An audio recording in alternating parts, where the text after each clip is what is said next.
From someone who hates social media and does not like it as much, you're today someone also helping a lot of artists to actually ace it, and you've done that for yourself. So how has that happened? So like 2013, Instagram was still new. I was just sort of like playing around with it. At some point, I think I figured out how to just change the presentation of my work a little bit. And all of a sudden, instead of 600 followers, I had like 10,000. Part of what I don't like about the internet is that it's like forcing your brain to multitask all the time. And I think we do so much better when we can just concentrate on a thing. Don't change your art.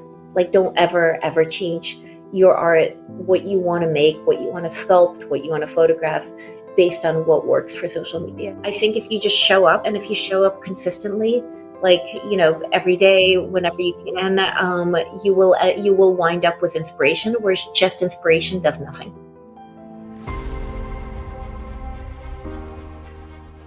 So I'm very excited. You've been on the internet. You've been like the artist who's been making artists comfortable and excited about the internet and social media.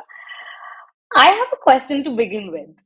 What was your first um, experience, or let's say the first feeling when you actually got on Instagram? Did you feel like, were you scared? Did it make you feel anxious? Or were you excited? How was that? You know, it's kind of ironic. I don't actually like, I don't like the internet. I'm very grateful that, you know, like I don't think I would have been able to have the kind of life I do and have the kind of career I do without social media and without the internet. But that being said, I don't like being online. I don't like having my phone in the same room as me.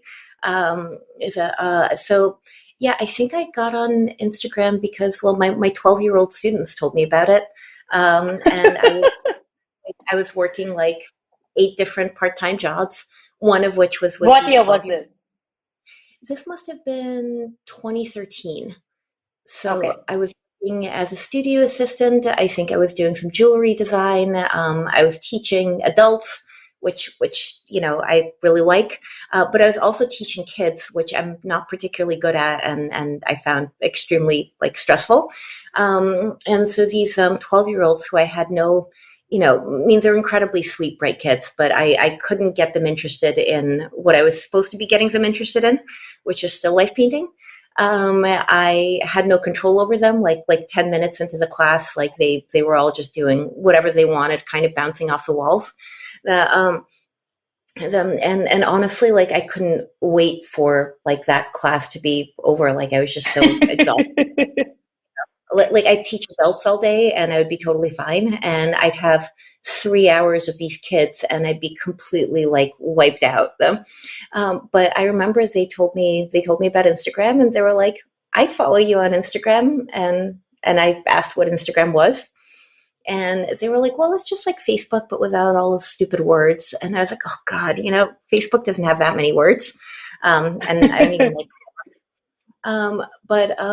I think kind of like that winter, I was sort of reassessing my career just because I didn't have much time to paint because I was working a bunch of different part-time jobs. And so I was like, all right, I'm going to do everything. I'm going to redo my website. I'm going to apply for every grant and every residency and every gallery. And, you know, I just, you know, like kind of do all the career stuff. And I think I was staying with a friend of mine in Spain, and I was doing all this stuff. And I, you know, and starting the Instagram account was just one of those career things that was on the list. Yeah. List of stuff to do. Okay. So I redid my website, and no one really cared. And I applied to all these galleries, and none of them got back to me. And you know, I applied to all these grants, and I got rejected from every single one of them.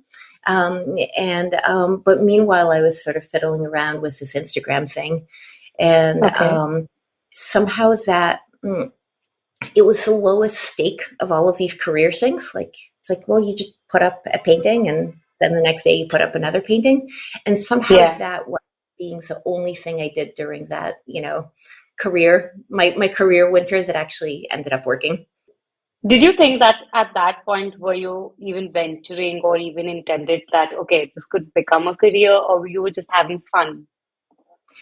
I mean, I wanted painting to be my career. I'm also not very good at just about anything else. So I think I have the good fortune to only have one skill, really.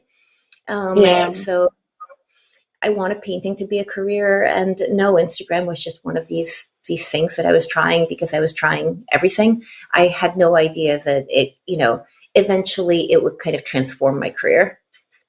how is your relationship today with social media? Let's start with that. How would you define I still, I still hate the internet. it? I I still think it's the most disruptive thing to everything that I actually like about life. Like kind of like like being in the moment and being in the present and all of the things that I love about, art and life. And the internet is the opposite of that.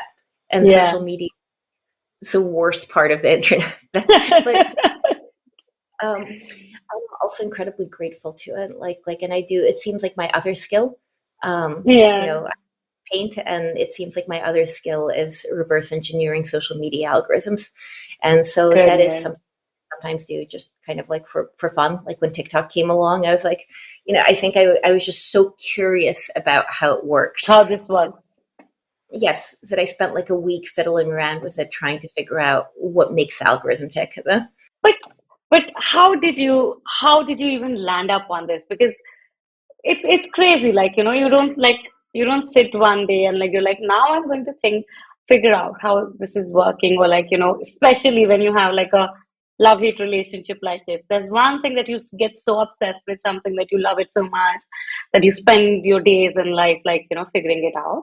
But something that you're running away from, and then you're like, let me figure this out.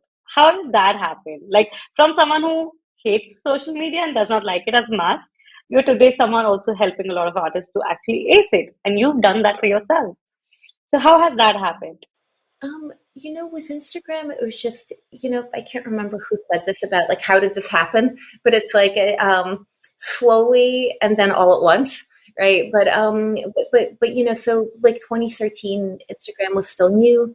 I was just sort of like playing around with it. At some point, I think I figured out how to just change the presentation of my work a little bit, and all of a sudden, instead of 600 followers, I had like 10,000.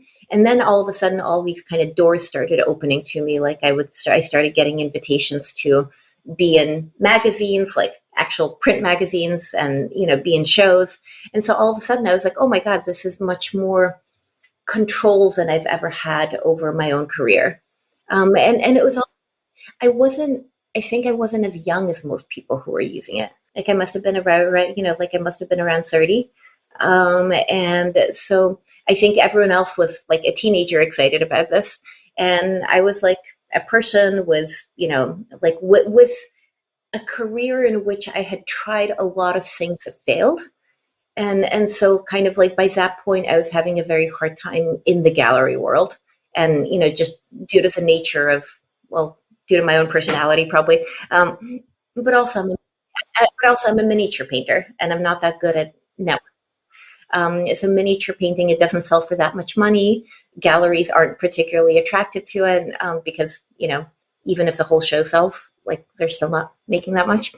Uh, um, so by that point, I tried a bunch of things. I had a lot of not great experiences with galleries. And also like I had a lot of not, like it seemed like I wasn't good at doing it the ways that I was told that I should do it in grad school. Like I wasn't good at going to openings and networking and trying to meet the gallery director, or trying to meet like the famous painter and trying to get them to introduce me to the gallery director. So all of that just gave me a lot of anxiety. And Instagram was the same, like it didn't take much time. But it also, so all of a sudden I ended up with like, for me, it felt like 10,000 people with like a huge following. But I think I kind of saw what it could do. And so kept doing it because it wasn't taking much time, and it was sort of the one thing I did that had a payoff. Um, where I started selling works through the like that way. Eventually, I think the galleries that I work with right now in New York, which is amazing and which is a really great gallery experience, I think they kind of made through that. But then around 2016, it became algorithmic, and I think that and 2015, end of 2015, is when I had my first my first child, and I had one of these children that like just like never ever ever sleep, like he was just a really child.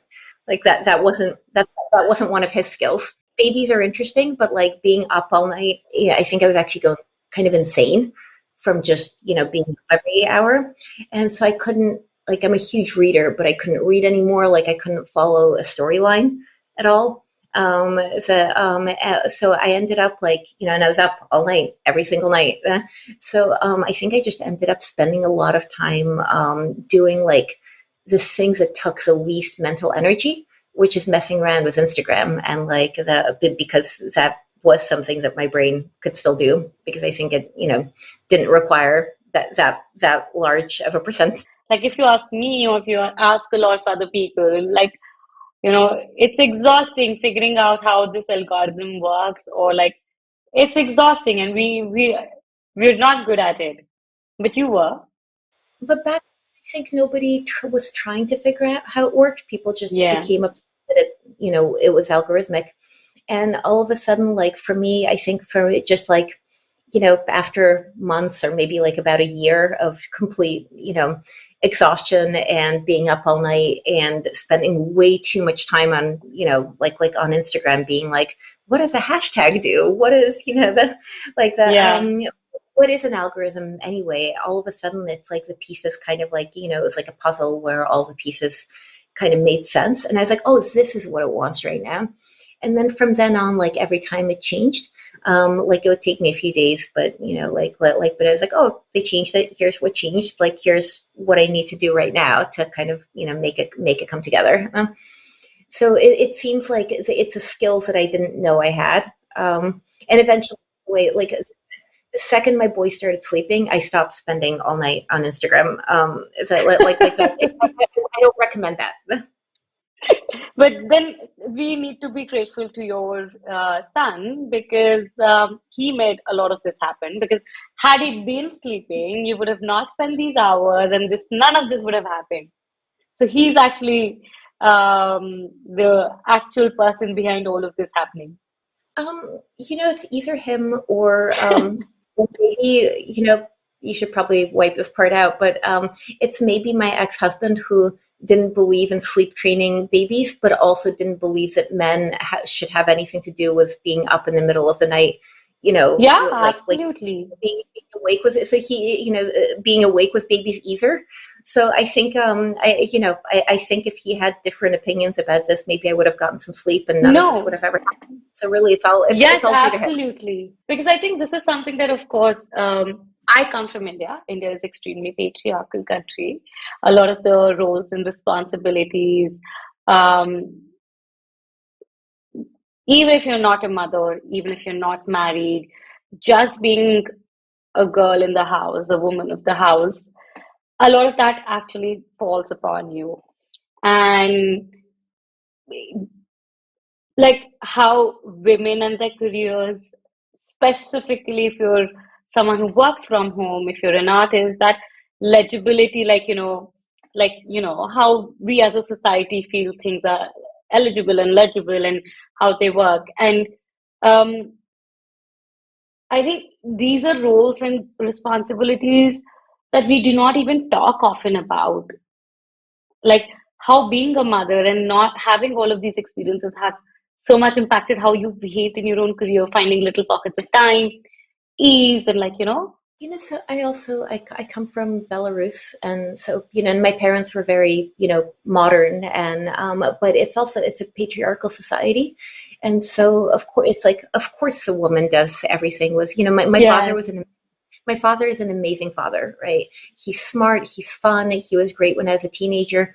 But when I look at my parents even now, I think he just learned how to wash a dish like this year maybe. Like I never changed Yeah, like he's never changed a diaper until it was my kids, right? Because it was just taken for granted that the your woman, mother.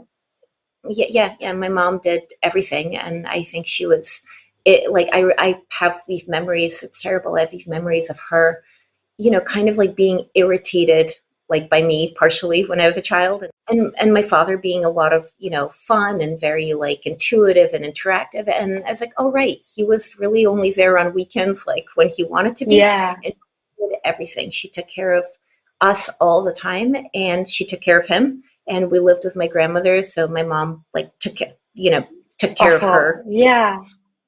And ran the house and had a full-time job. So yeah, of course she was irritated. And I think what tops all of this is that when women take on these roles that are not so visible. I lost my mom 2 years ago, 1.5 year ago. And I think I just didn't even realize how passively, like, it's just not the roles and responsibilities, but the role of a mother that she's played in all of our lives, and how broken and how unstable we feel. And it's not something that you can mark off as work. It's not something that, but she literally, like, she was the one who would call us even when we were busy, making sure that we're fine, making sure we're connected, making sure we feel supported. And in spite of all of this, all of the work that a woman does in all of these roles, she was a housemaker. And I think that's something like not feeling appreciated enough. She never felt good enough because of things around her and how they made her feel like, because she wasn't independent. And believe me, I think she was such a talented artist. She was so good. She was one of the reasons I think I'm a creative and everything I am today or I want to be, because I saw the potential in her even when she just didn't have the time. And I knew I saw those unfulfilled dreams in her and the sacrifices she made. And she never wanted me to do that. And I got a chance because she fought for me and stood by me. That not everybody has.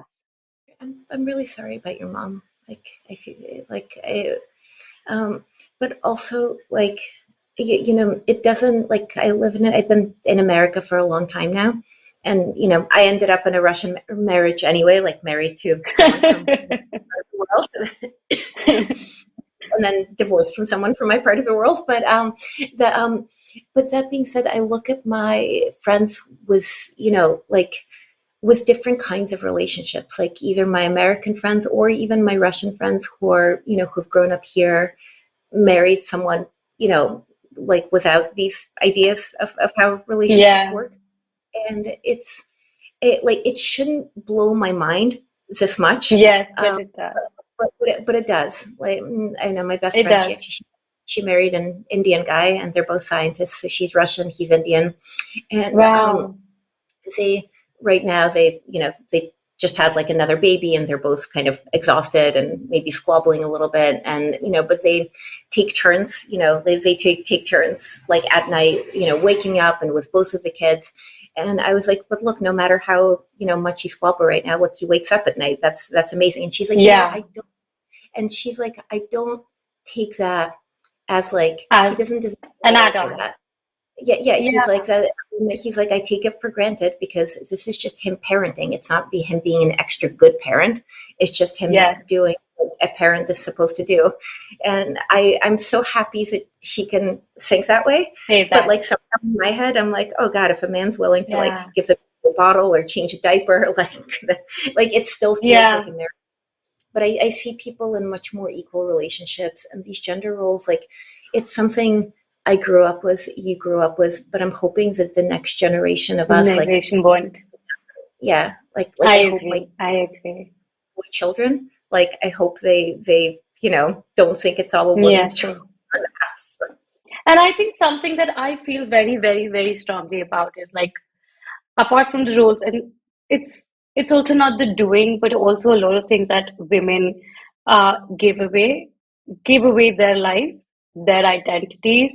A lot of women, specifically artists, like, a lot of artists have the fear that, if they have children or if they get married, They will have roles and responsibilities that will occupy them, and that may not serve positively to their careers. And a man doesn't necessarily think, because of course, biologically a man doesn't have to go through, the physical pain of and pain and joy both of carrying a child and everything that comes with that. And I think what's even more frustrating is how we still feel like, I see so many. So I have a lot of children around me in my family now. I see my sisters and everybody, and I see that how we're always struggling, that they had to quit their jobs, sit back home, and raise children, and give away a big part of themselves, while feeling all this, like this huge loss, because I think it's like a lot of women also feel the choice, like if they want to have a family, but are they willing to put their careers behind? And we shouldn't be thinking that. Um, for all it's worth, with my first child, I stayed home for, like a year and a half or something, and I painted during his naps. And I don't know, my his dad didn't want me going back to work. To be fair to him, I don't think either of us realized how, the second a baby Exhausting. we would like fall into like exactly our parents' roles, right? Like I don't think he realized that all of a sudden it become very important for him that like his wife stays home and like, takes care of the Yeah, child, runs the house. And I don't think I realized that I was willing to do that, or I don't even know why I or did that. not. Like that, but Yeah. because in a way, like it was expected of me. And then And we fall was into patterns. yeah, no, and I fell into the like I fell into exactly what what my parents You had, except saw, and yeah. yeah, probably worse, except because my parents are actually a really good couple despite the gender roles. Yeah. So, and I, you know, was my second baby, like, because we, like by the time he was born, me and his dad already, we basically split up when he was like 3 days old or something. And so I kind of went back to work immediately, like I strapped him on in one of those baby carriers and My started, goodness.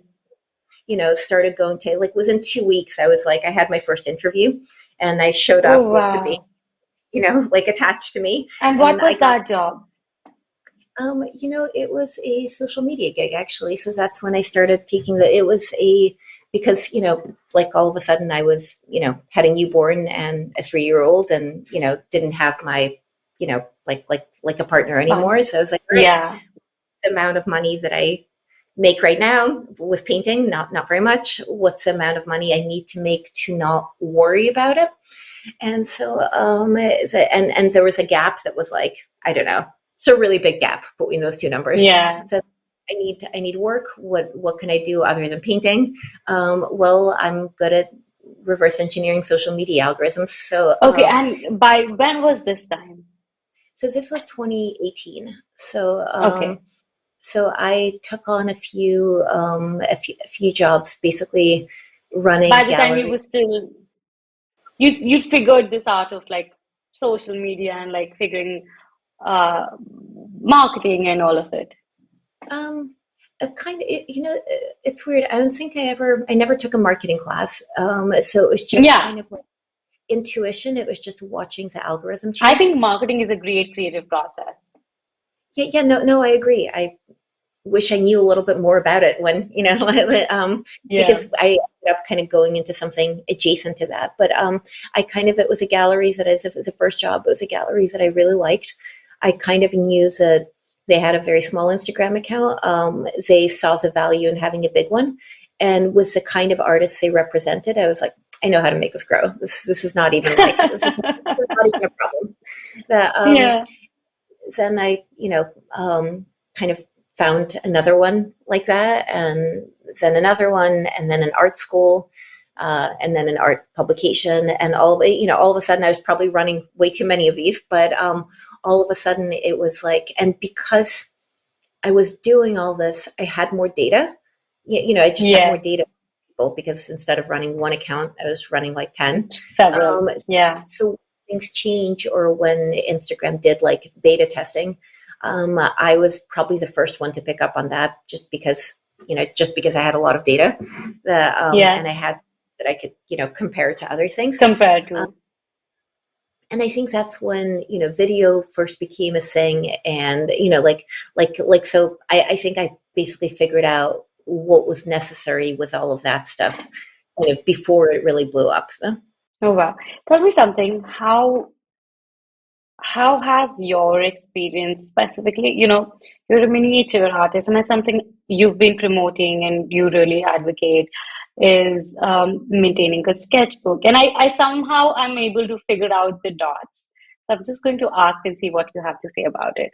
Firstly, I want to understand, want to know how had this impacted your art making? Because um, making work and committing in a situation like that must have been hard. Um, do you think like any of those experiences have really shaped you today as an artist also?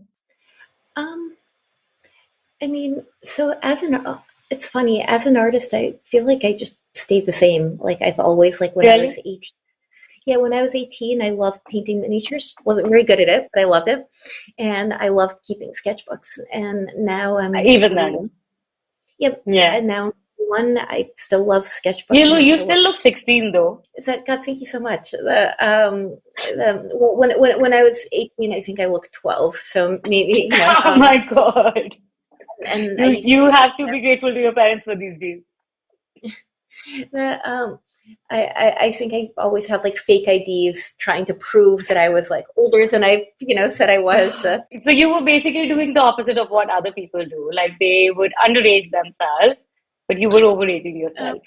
I was trying to overage myself, except no one actually believed me. But but yeah, I think I think right now, or just like right around now, I think I'm maybe becoming and making the kind of sketchbooks and the kind of miniatures that I wanted to make at 18, right? And I actually specifically, like I remember like having moments when I was like very young and just starting to learn how to draw, learn how to paint, and I wish I could make this kind of painting. I wish my sketchbook looked like this. And except now I can actually do it, or at least come close. You know, I think one thing mothers become really good at is time management, especially when you have too many things to handle. If you have a job, you have a house, if you have a lot more responsibilities, there you just have to make it work. Sometimes, of course, you leave some, you pick some, but I think you still get very adept at, making things possible and being better with time. I think, and also I think I still struggle a lot with this, which is um, adjusting my practice and my creativity. And I don't feel like it's not because I want to keep making art for whatever reason, it's because I need to make art. Like, I need to make art, but let's say I'm in a situation of life where I cannot step into the studio every day, or I cannot carry a lot of stuff every day, or maybe honestly, I do not even have a lot of peace of mind or time to just myself. And I find it very hard to pick up, or I think the overwhelm or the procrastination. I don't know, there's so many things to stay consistent. I keep thinking about I'll take this one whole day or this 2 hours. How I think I have a hunch that you're really good at it. I'm not a good multitasker, right? Like even I Really? know parenting is supposed to make you better, but I'm still, No? I think part of what I don't like about the internet is that it's like forcing your brain to multitask all the time. And I think Yeah. we do so much better when we can just concentrate on a thing. I But I feel so guess, much better hearing this. I think I got distracted. Sorry, I go off on tangents No, and get this, no problem. but what I was going to say is I could function better with, a newborn, a toddler, and just having to work all the time. And and taking little bits of time to make art wherever, and taking little bits of time to make money. So I could do that, better than and I had an easier time of it. And I remember it as a reasonably happy time of life, as opposed to the times that I spent just being a housewife. Yeah. Was the two tiny kids and the divorce and like the necessity of making everything work on my own all the time. I still ended up having just mentally an easier time, probably making more work and being more efficient and liking life more than that year and a half that I spent just staying home with my first child, just taking care of him and just trying to run the house. I hate being a housewife, actually. It was so hard. Yeah. It's hard. It's the hardest job. Yes.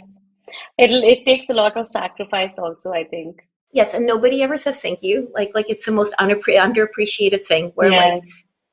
when you do everything right, no one notices. And Yes. when you And do everything, everything, yes, but the second you do like one thing wrong, one thing wrong. it's all completely your fault.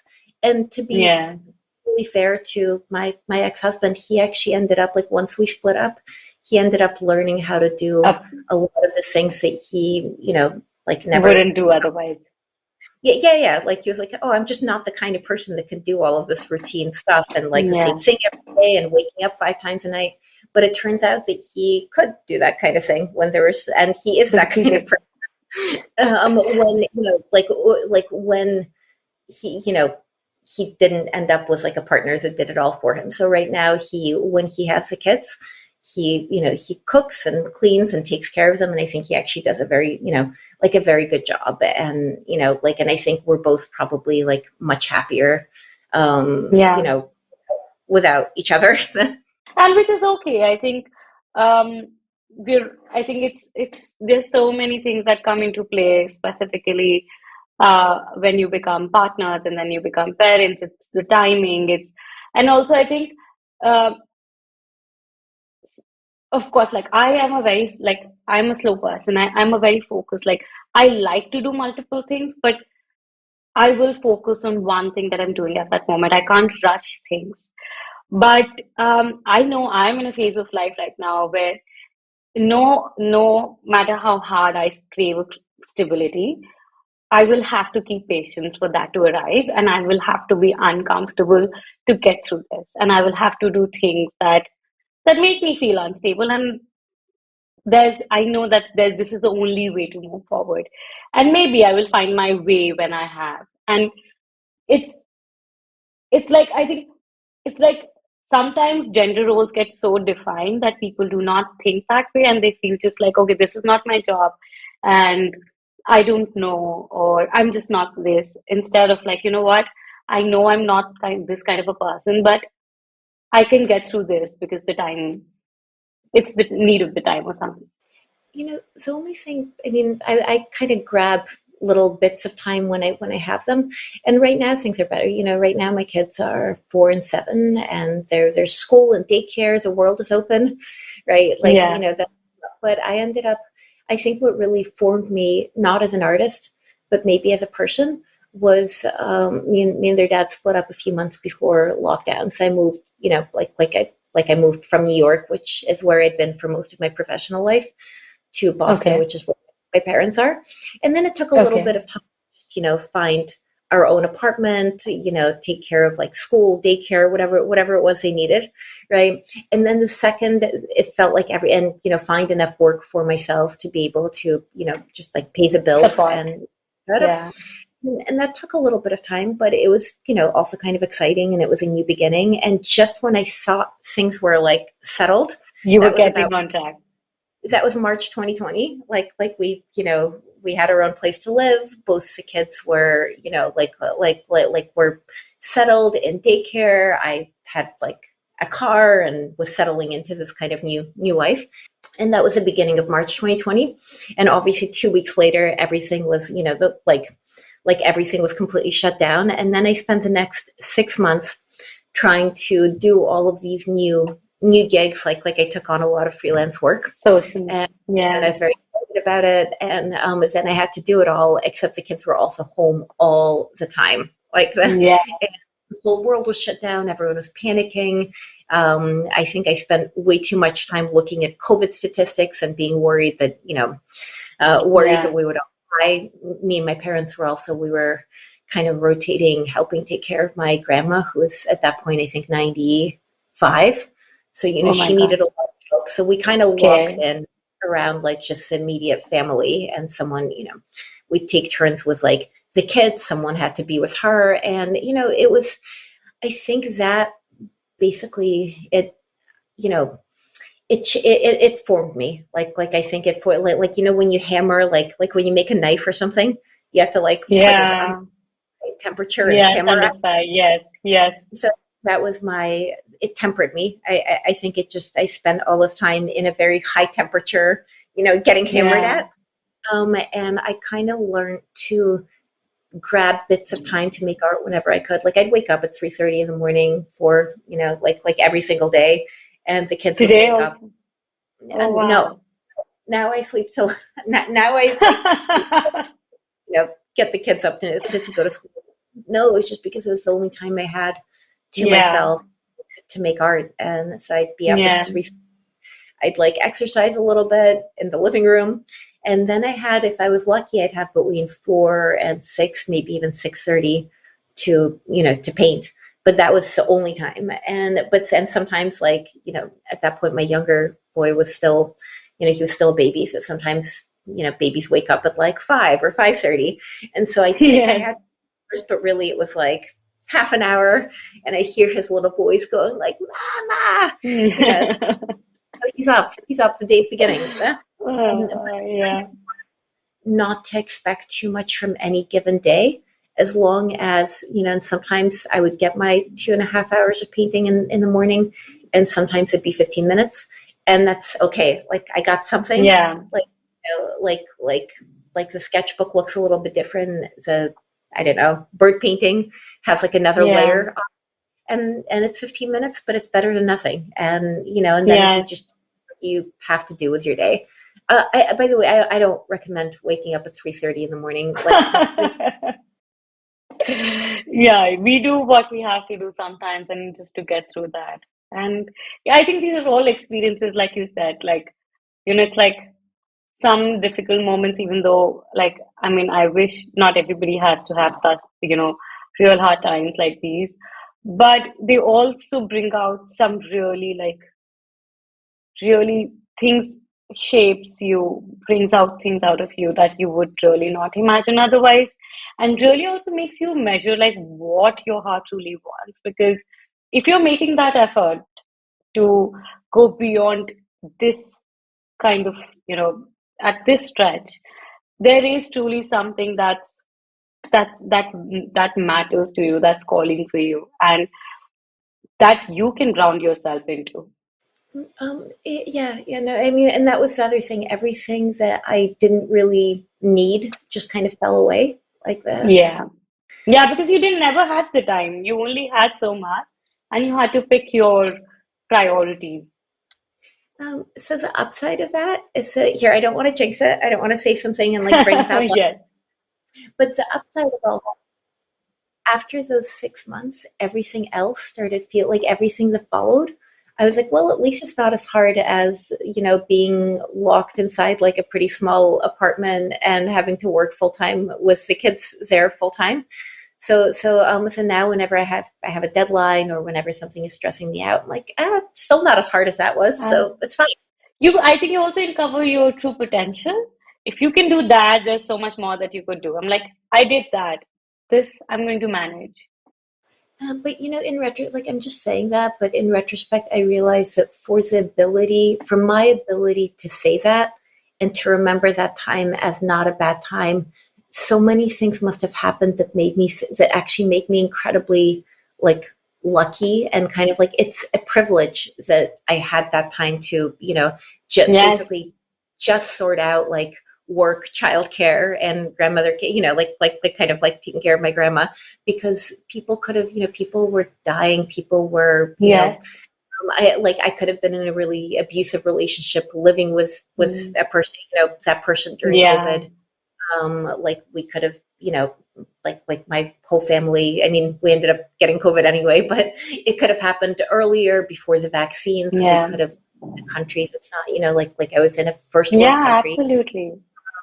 Like in retrospect, I was so lucky to have had that. Like Yeah. whatever it felt like at the moment, it was still kind of like, I don't know, first world problems. So Yeah. Okay, tell me something. I want to know how has your relationship with social media, your own relationship with social media has impacted your art, your creativity. it hasn't. I mean, It like hasn't? it. Yeah, I think of social media as honestly, it's the opposite of art. So it impacted the ways that I present art, like where whenever Okay. the algorithm changes, I sort of figure out what to do to, just basically to present whatever work I'm making. But I don't think, and this is my recommendation maybe for everyone. I don't know, not like I have that much wisdom in the world, but don't change your art. Like don't ever change your art, what you want to make, what you want to sculpt, what you want to photograph based on what works for social media. You were having all of this success. You still have these all, these amazing responses and engagement. And how how do you escape this circle of validation, specifically when you're getting so much of it? This instant gratification and validation from other people. Um, how do you not let it bother you so much? I mean, it's a good problem to have, right? Like there's all these strangers who like my art online, but it also it feels like a lot of the things that happen online. So like when I actually meet people that, in person that maybe saw my work, my work online, or maybe like when I teach, like so I teach this Instagram class about, figuring out social media algorithms for artists, but I also have been teaching a sketchbook class recently. And Yeah, then from the strangers from the internet actually turn into real people. And then I get yes, incredibly excited and, like it almost feels like magic, like they're real yeah, people. I can influence them. yeah. But really, like before that happens, like if I can't make eye contact with someone, it's just stuff that's happening in the metaverse, like in the world beyond the screen, and I feel very separate from that. Like I feel like it's a world that I need to be able to maneuver for my career, because like there aren't really galleries that deal with miniature art, and there like, Yeah, and if I don't make this stuff happen myself, like it's not really going to it's happen. not Like going to happen. I won't be able to have the kind of life which I want to have, which is a life where I get to spend a lot of time painting and a lot of time with my kids, and Yeah, that. And I wouldn't be able to have that if I had a more traditional career. So I'm grateful to the online world.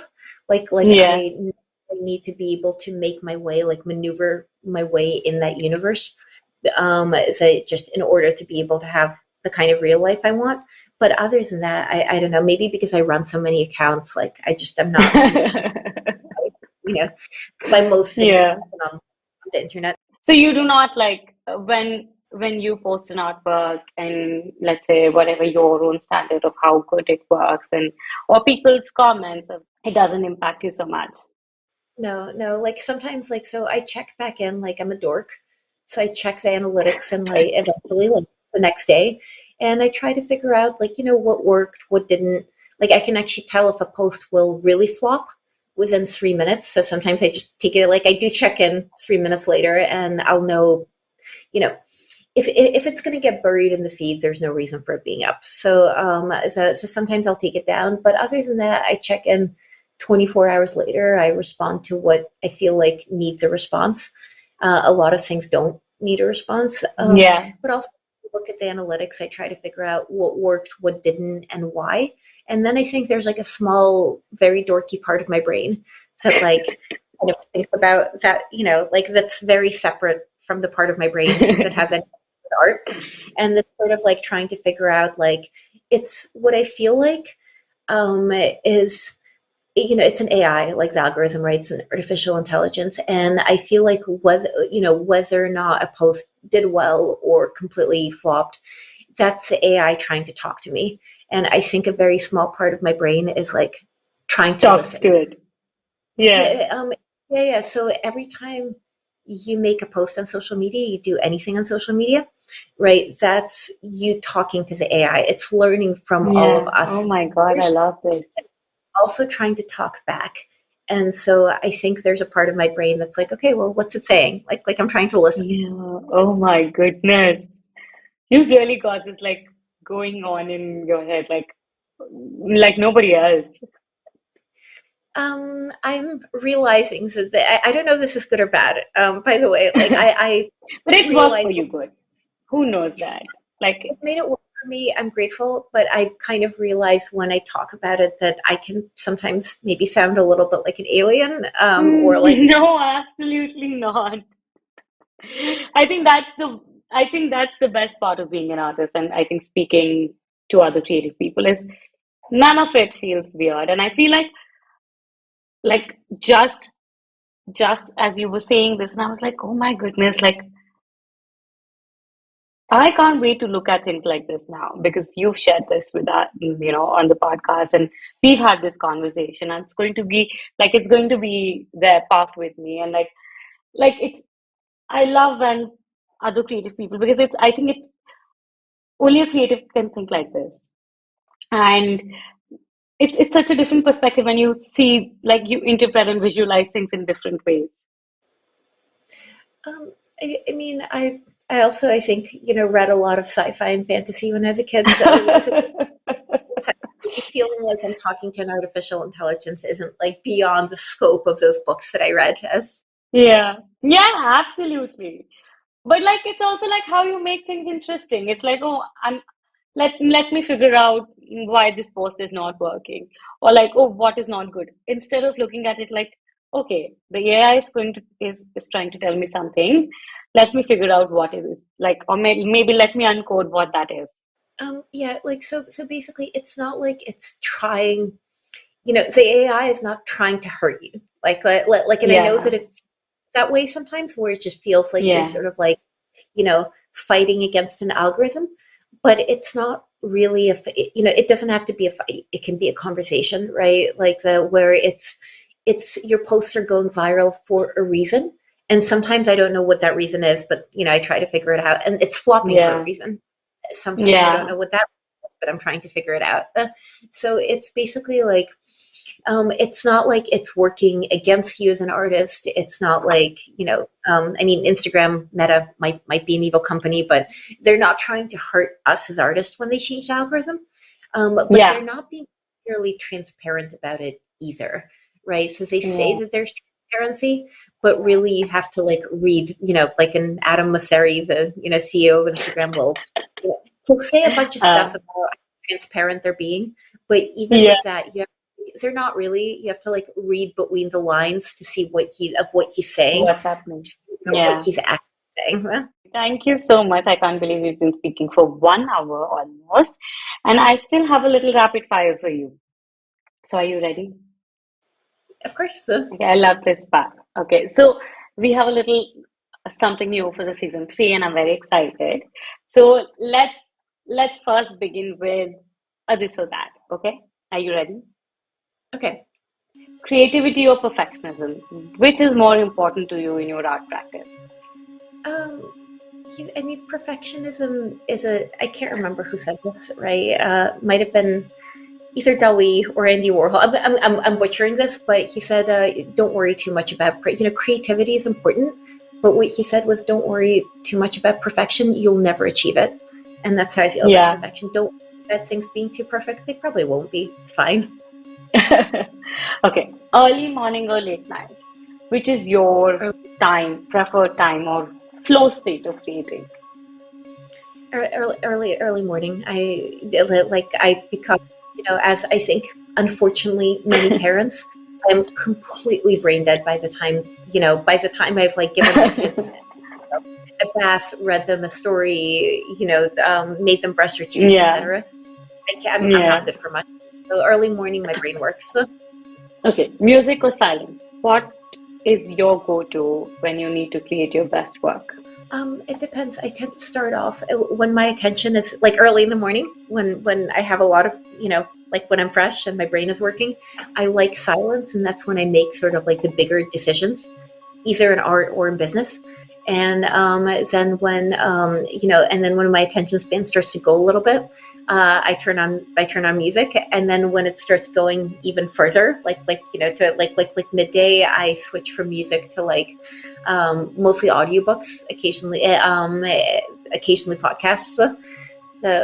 But basically, the less attention I have, like the less strong my willpower and concentration is, the Yeah. more something external I need to like help me concentrate. Okay. Inspiration or hard work? Which is the key to success in your career? Hard work. I think inspiration is for rookies. If you sit around waiting for it to come, it's like, I think if you just show up, like showing up is Is and if you show important. up, yep, and if you show up consistently, like every day, whenever you can, you will wind up with inspiration, whereas just inspiration does nothing. Yeah, that's true. Okay. What inspired you to become an artist? Um, you know, um, it was this book by Max Frisch called Homo Faber. I feel like I might have talked about it in some other podcast. It's a very depressing German book.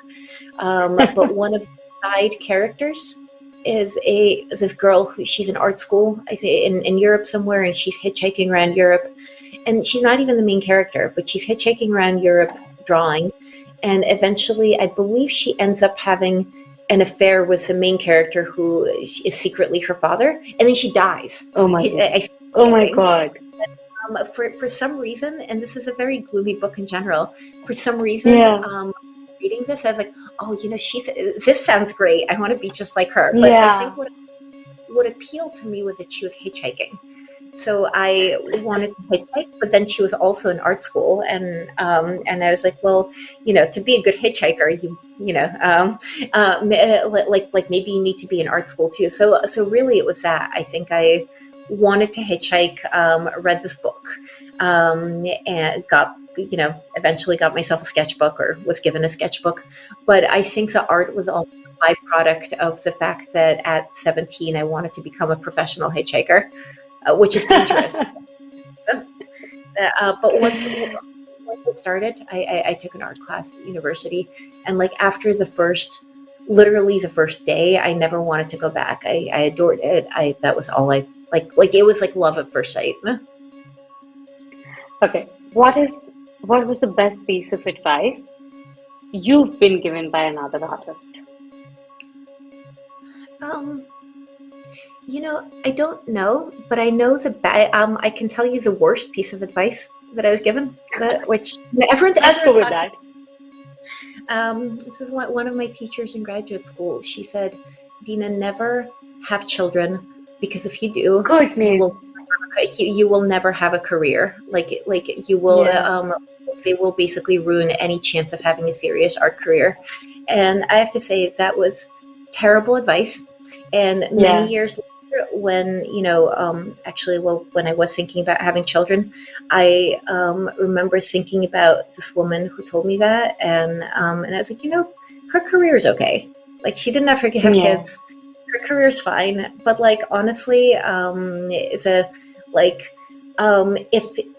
I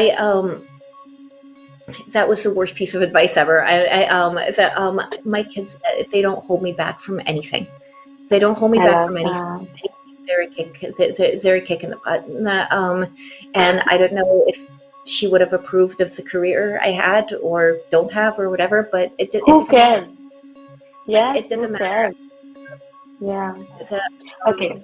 it, go ahead. Before I Go ramble ahead on if about you want. it. No, if you My, have something to finish, finish. here's something that a non-artist maybe told me. It said that when they say that you can't have it all, it's not correct. You can have it all, but maybe not at the same time. Not at the same Right? time. Yeah, I love this one. I really do. Yeah. So maybe you can't have a Mm. blue chip gallery career while Yeah, also first to your fifth child or whatever. But I do think that you can do both, just like within a few years of each other. yeah, yeah. Okay, this one's for you. How has technology helped or hindered your own creative process? I mean, technology is, I feel like I keep going back to this. It's the worst thing ever for the kind of attention span that I think we all want as artists. Hmm. But it's also the best thing ever for being able to, the kind of control it allows us for, of just like the marketing and the business part of our career Yeah, is completely yeah, precedented. Amazing. Like yeah, you can do your yeah. own branding, own marketing, have your own relationship with collectors, pick and choose between the galleries you want rather than just saying yes to like the first one because there might never be another. So Yeah, I think like as far as our creativity, technology is probably the worst thing for it. But as far as being able to just have a life as artists, it's it's made a lot been of things easier. as long as you think about it as a business tool and it's not kind of getting to your brain too Yeah, much. yeah, yeah. Okay, one last question. What has been your biggest challenge, or what has been the biggest challenge you faced in your creative career? How would you define that? Um, it's just time, right? Like I never feel at a loss of what to paint. There's always like, it's more like there's always like 10 ideas of what to paint, 10 things I want to do with each day. There's only so much time that, I'm not like We have, helping yeah. care of other people or whatever. But also, I have all of these side projects that I really, really love, that don't really make any money. I don't actually see them making money ever, right? But so it's like I want to paint, but I also want to build a museum for miniature art in New York, and I have my podcast, which I adore, and I'm co-writing a book about sketchbooks, and all of Oh these wow. things require time and attention. And I think if I let if I let myself do it, I'll probably start like another 10 projects. So now it's more like start anything new until I make Yeah, the stuff I already have work. I love that. Okay. Thank you so much. Thank you so much for your honesty. Thank you so much for your time. One last thing before I let you go, which is I'm sure a lot of people already know you, follow you, but what's coming next? If do you have anything that you'd like to share with us, and for anyone who's listening to this episode, where can they find you, support you, and participate? So I took this very impromptu, like impulsive trip to Rome last year Oh with wow. one of my favorite miniature painters. And I was just saying you should interview her because she's Yeah, amazing yeah. and she's incredibly eloquent and probably doesn't go You on as have to many. share your work with me. Yeah, she's wonderful. But so we wanted to have, I think at first we wanted to have a show based on our Rome trip in Rome. And recently we're Oh just thinking, wow. let's do it in New York. And yeah, I think it's going to be a show called Little Italy in New Oh York. wow. And if everything works as well as, we hope, right? If everything works out, it's actually going to be in the Museum of Miniature Art that we're Oh also kind of wow. bringing into existence in Alphabet City in New York. That is so exciting. I can't wait to see what you do and how all of it comes together. But when it does, make sure you share with us so that, we can participate, cheer for you and support you. No, I would love to. And God, thank you so much for thank you so much for having me on. Like this is such a delightful morning. Same, same. I think this is what I love the most. I think I love these conversations, and thank you so much for your honesty and for sharing so transparently. And I know it takes a lot of, I truly, truly am grateful for it. Thank you so much.